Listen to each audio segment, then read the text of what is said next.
स्वागत है आपका अपनी हिंदी कक्षा में। बच्चों, हमने हमारे पिछले अध्याय में पढ़ा था अध्याय 9 नार्वे से पत्र, जिसमें एक पिता के द्वारा एक पुत्र को पत्र लिखा गया था और उसमें नार्वे जो है उत्तरी यूरोप में उत्तरी ध्रुव के छोर पर स्थित एक द्वीप समूह है, एक टापू है। और उस पर जब उनके पिता गए थे घूमने तो उन्होंने वहाँ की जितनी भी विशेषताएं हैं वो सारी इस पत्र के माध्यम से अपने बेटे को लिखी है। उन्होंने बताया कि जो वहाँ के जो मूल निवासी हैं वो लैपवासी हैं, इसलिए उसको लैपलैंड भी कहते हैं।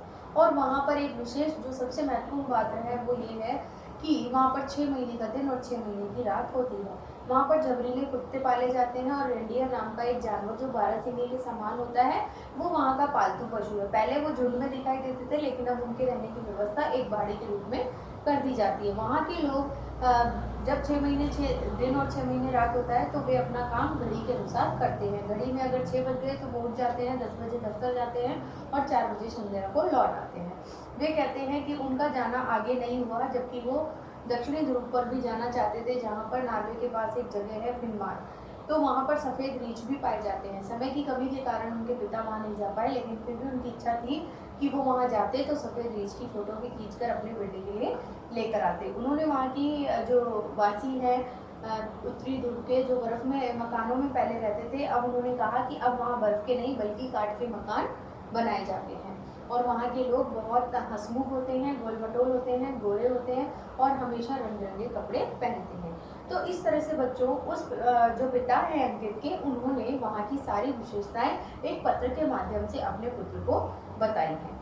तो बच्चों अब हम हल करेंगे इसकी अभ्यासमाला। तो सबसे पहले हम लेते हैं इसके मौखिक प्रश्न।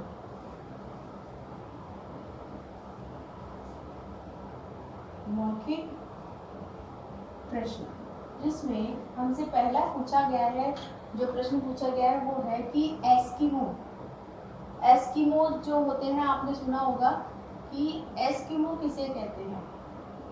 एस्किमो किसे कहते हैं, ये हमारा पहला मौखिक प्रश्न। इसका उत्तर हम लिख लेते हैं कि यूरोप के ध्रुवीय प्रदेश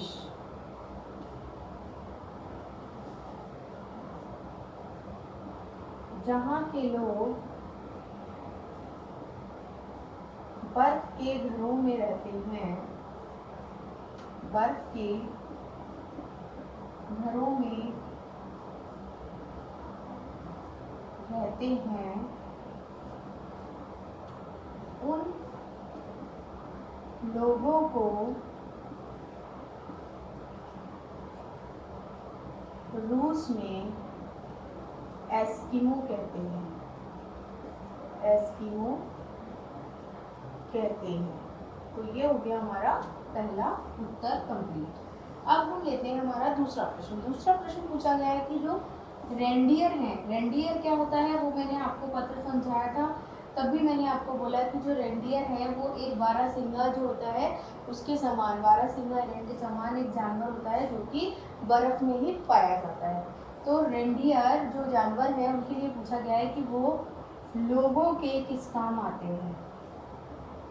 लोगों के किस काम आते हैं। तो इसका उत्तर हम लिखेंगे रेंडियर बिना पहिए वाली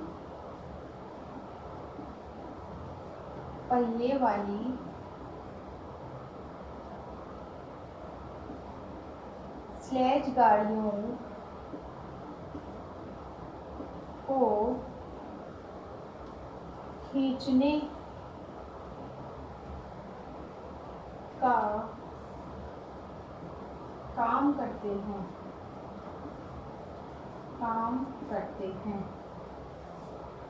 नंबर 3, अब क्वेश्चन है लैपलैंड किसे कहते हैं। लैपलैंड किसे कहते हैं। तो बच्चों आपने सुना होगा जब पत्र में हम पढ़ रहे थे तो जो पिता हैं उन्होंने पुत्र को बताया था कि जो लैप है, लैप जो है वहाँ के मूल निवासियों की एक प्रजाति का नाम है लैप, और वो वहीं रहते हैं। इसलिए अब उस उत्तरी ध्रुव के नॉर्वे का जो एक छोटा सा जगह है ट्राम्सो, जहाँ पर वो गए थे उनके पिता, उस जगह को अब लोग लैपलैंड भी कहने लगे हैं। तो हम लिखेंगे लैपलैंड किसे कहते हैं, तो हम लिखेंगे उत्तरी ध्रुव, उत्तरी ध्रुव के ट्राम्सो में, ट्राम्सो की मूल,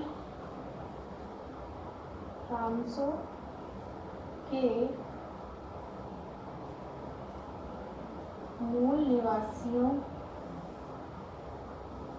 की प्रजाति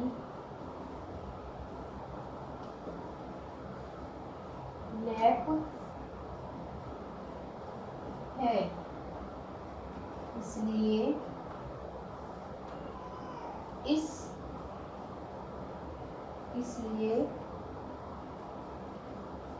नॉर्वे के इस ध्रुव को लैपलैंड भी कहते हैं।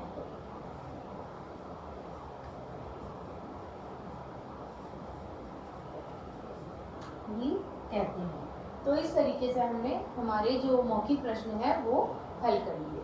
अब हम बढ़ते हैं हमारी अगली एक्सरसाइज पर, जो है सही विकल्प।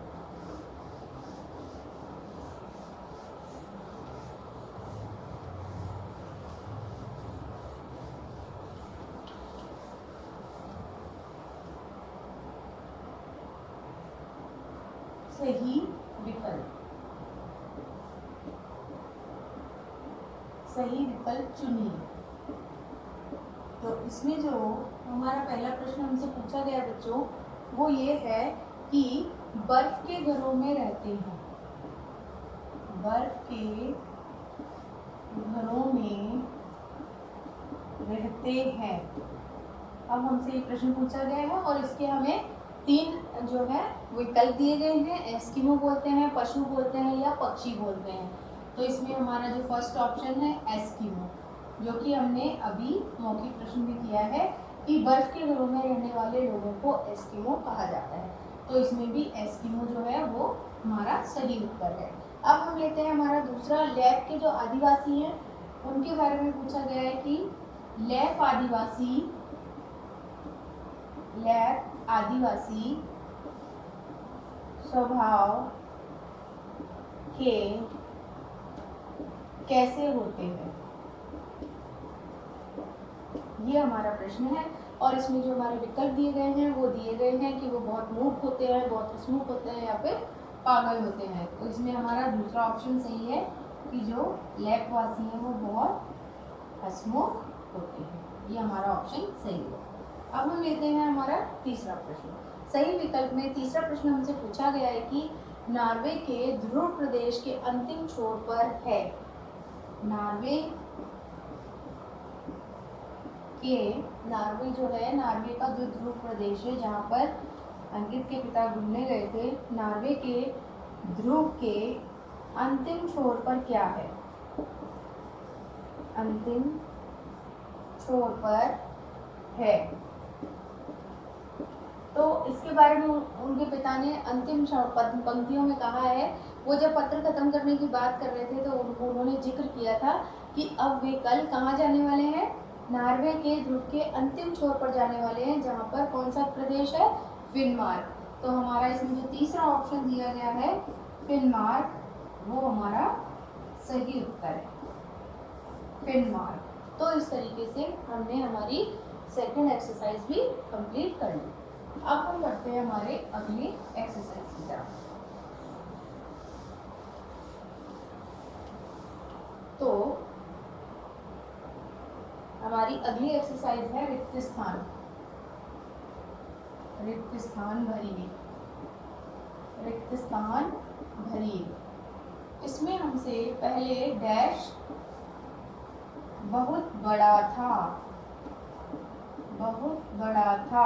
अब इसमें ये देखो कि हमने आपको पहले भी कई बार बताया बच्चों कि जो रिक्त स्थान होते हैं वो एक ऐसी एक्सरसाइज होती है जो कि जो भी चैप्टर आप पढ़ रहे हैं उस चैप्टर में से कहीं भी किसी भी वाक्य किसी भी मतलब कोई भी पैराग्राफ में से कोई भी लाइन उठाकर आपसे पूछ ली जाती है। तो ये हमारी जो है ये हमारे चैप्टर के प्रथम पार्ट में से ही है। जब पत्र शुरू हुआ था तभी उनके पिता ने बताया था कि वो किसके द्वारा गए थे, तो उन्होंने बताया था समुद्री जहाज के बारे में। तो यहाँ पर आएगा समुद्री जहाज और उत्तर हमारा है वही, बहुत बड़ा था। अब हमारा जो दूसरा प्रश्न है वो पूछा गया है कि इनके सारे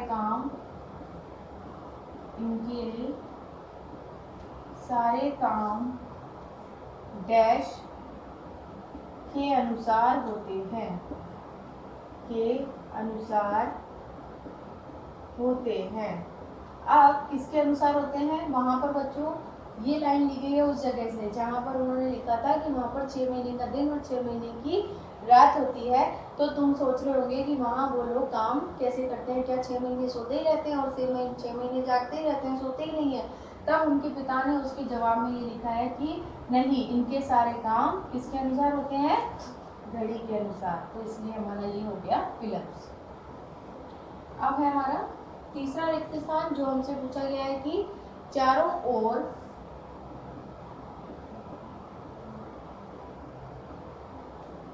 ओर डैश धूप है।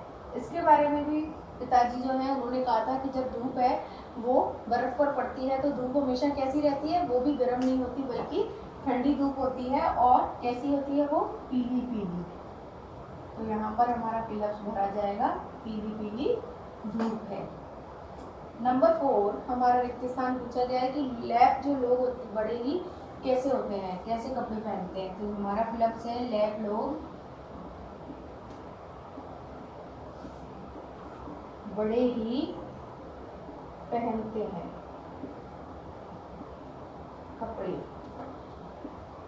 कपड़े पहनते हैं। तो हमारा फिलिप्स हो जाएगा यहाँ पर कैसे कपड़े पहनते हैं वो हमने भी पढ़ा है, रंग बिरंगे। अब नेक्स्ट है हमारा लास्ट, इसमें जो फिलिप्स है वो हमसे पूछा गया है कि तुमने सुना होगा कि यहाँ डैश भी होते हैं। तुमने सुना होगा कि यहाँ डैश भी होते हैं मतलब किस बारे में बात कर रहे थे, वो सफेद रीछ। तुमने सुना होगा कि यहाँ सफेद रीछ भी होते हैं। तो इस प्रकार हमारी रिक्त स्थान वाली अभ्यासमाला भी हमने हल कर ली। अब हम बढ़ते हैं हमारे प्रश्न उत्तर की तरफ।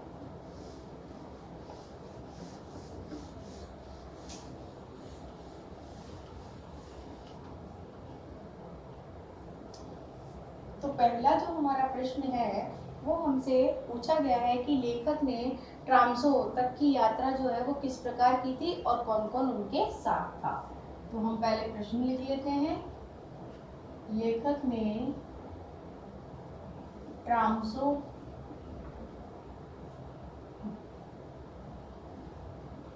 ट्राम्सो जहां वो गए थे, ट्राम्सो तक की यात्रा कैसे की और कौन कौन उनके साथ था। तो इसका उत्तर हम लिख लेते हैं। लेखक ने जब वहां पर ट्राम्सो गए थे तो वहां किस प्रकार गए थे वो इसमें हमें विवरण लिखना है।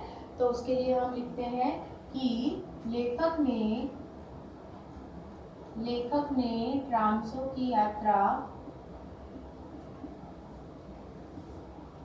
की यात्रा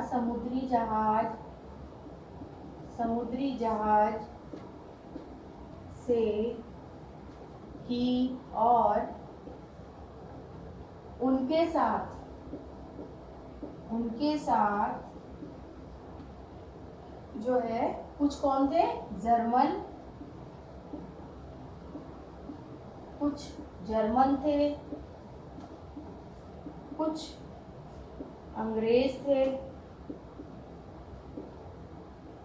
कुछ जर्मन थे, कुछ लोग जर्मन के थे और कुछ अंग्रेज थे तथा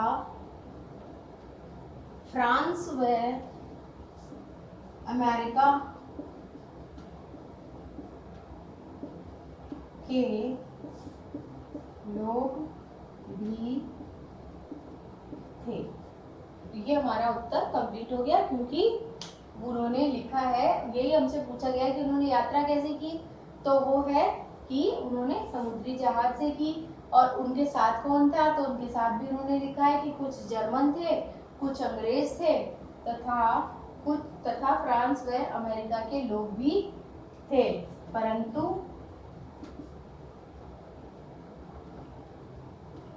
भारतीयों में मैं अकेला था। इस प्रकार हमारा प्रश्न कंप्लीट हो गया। अब हम लेते हैं प्रश्न नंबर 2। हमसे पूछा गया है कि ध्रुव प्रदेश की विचित्र बात क्या है। तो बच्चों, ये तो आपको अब याद ही हो गई होगी। ध्रुव प्रदेश की विचित्र बात क्या है, तो हमारा उत्तर होगा ध्रुव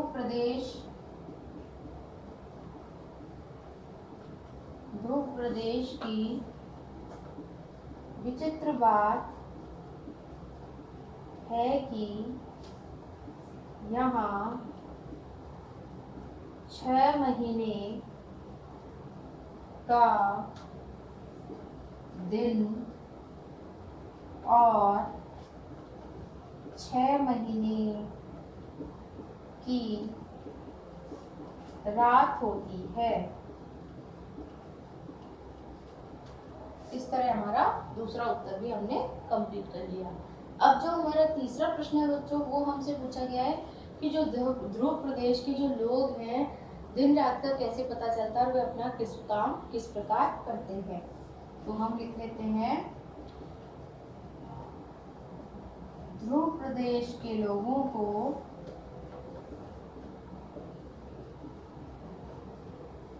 दिन रात का कैसे पता चलता है और वे किस प्रकार अपना काम करते हैं, किस प्रकार अपना काम करते हैं। ये है हमारा तीसरा प्रश्न। इसका उत्तर हम लिख लेंगे। पहले हम पहले वाले को रख कर लेते हैं। बच्चों, ये आपको पता ही है कि वहाँ पे दिन और रात, 6 महीने दिन और 6 महीने रात होता है। तो उसी के बारे में पूछा है कि उन लोगों को दिन रात के बारे में कैसे पता चलता था और वो अपना काम कैसे करते थे। तो इसका उत्तर हम लिखेंगे, ध्रुव प्रदेश के लोग अपने दरवाजे व खिड़कियों पर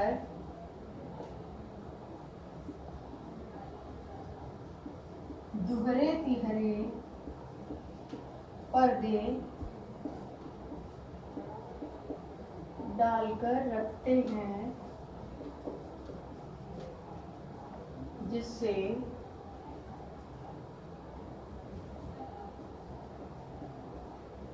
दिन रात का पता चलता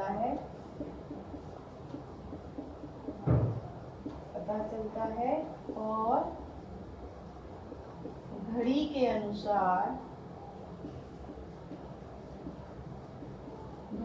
अनुसार वे अपना काम करते हैं। तो इस प्रकार हमने उत्तर 3 भी कर लिया। अब हम लिखते हैं प्रश्न नंबर 4। इसमें पूछा गया है कि जो नॉर्वे के आदिवासी हैं, उनका स्वभाव कैसा है।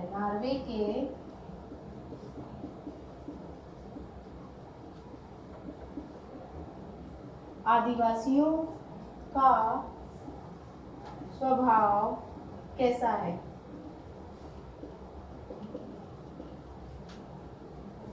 उसका उत्तर लिखते हैं हम कि नॉर्वे के जो लोग हैं, आदिवासी हैं, नॉर्वे के जो आदिवासी लोग हैं, वे उनका स्वभाव कैसा है, वे कैसे होते हैं।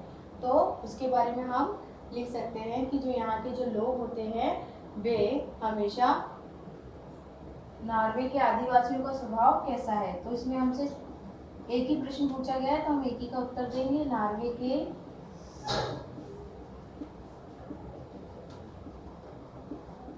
आदिवासियों का स्वभाव हंसमुख है, ये मोटे मोटे और रंग बिरंगे कपड़े पहनते हैं।